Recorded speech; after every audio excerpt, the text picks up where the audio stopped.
আসসালামু আলাইকুম প্রিয় ভাইরা, আশা করি সকলে ভালো আছেন, সুস্থ আছেন। গতকালকে একজন ভাই খুব আক্ষেপ নিয়ে, বুকে কষ্ট নিয়েই বলল যে একজন মানুষ সিঙ্গাপুরে 12 লক্ষ 13 লক্ষ টাকা খরচ করে সিঙ্গাপুরে আসে, কিন্তু কোম্পানি কোনো কারণে ওই ওয়ার্কারের প্রতি সন্তুষ্ট না হলে হুট করে এয়ার টিকিট ধরিয়ে দেয়। এটা আসলে কোনো ধরনের মানবতা হতে পারে না। তার কোম্পানি ম্যানেজমেন্টে জানা উচিত এই লোকটা কত টাকা খরচ করে আসছে। তোমার যদি বডি পড়া না হয়, তোমার মন মতো না হয়, তাকে দেশে না পাঠিয়ে ট্রান্সফার এটা দিতে পারো।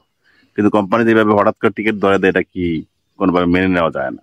এবং লোকটি বললো যে এইভাবে পাঠিয়ে দিবে, অথচ আমরা কোনো ব্যবস্থা নিতে পারতাম না, কোনো হেল্প পাবো না। এটা ভাই ঠিক না ভাইয়া। তাকে বললাম যে আসলে সিঙ্গাপুরের আইন এবং ল যেটা আছে সেটা আমাদের ফলো করতে হবে, শ্রদ্ধাশীল হতে হবে।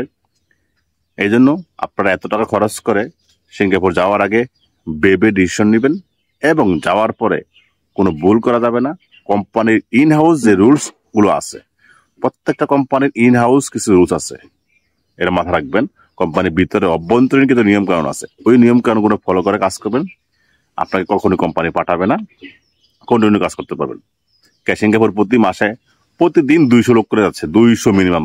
বিমান বাংলাদেশ, ইউএস বাংলা, সিঙ্গাপুর অন্যান্য মিলিয়া প্রতিটা ফ্লাইটে লোকজন ফুল যাচ্ছে।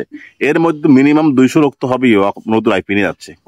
সবাইকে তো পাঠাচ্ছে না, যাকে পাঠিয়ে দিচ্ছে তার ভিতরে কিছু না কিছু সমস্যা অবশ্যই আছে। এটা আমার ব্যক্তিগত মতামত, সে বললেন, আমি বললাম আর কি। তো এত লোক যাচ্ছে, ওনারা তো কাজ করতেছে, আপনি কাজ করতে পারতেছেন, আপনাকে কোম্পানি পাঠিয়ে দিচ্ছে, তার মানে আপনার মধ্যে কোনো সমস্যা আছে। তাই দয়া করে এতটা খরচ করে সিঙ্গাপুরে যাবেন, একটু নমনীয় হবেন, রাগ গুসা যা আসে সব ভুলে যাবেন।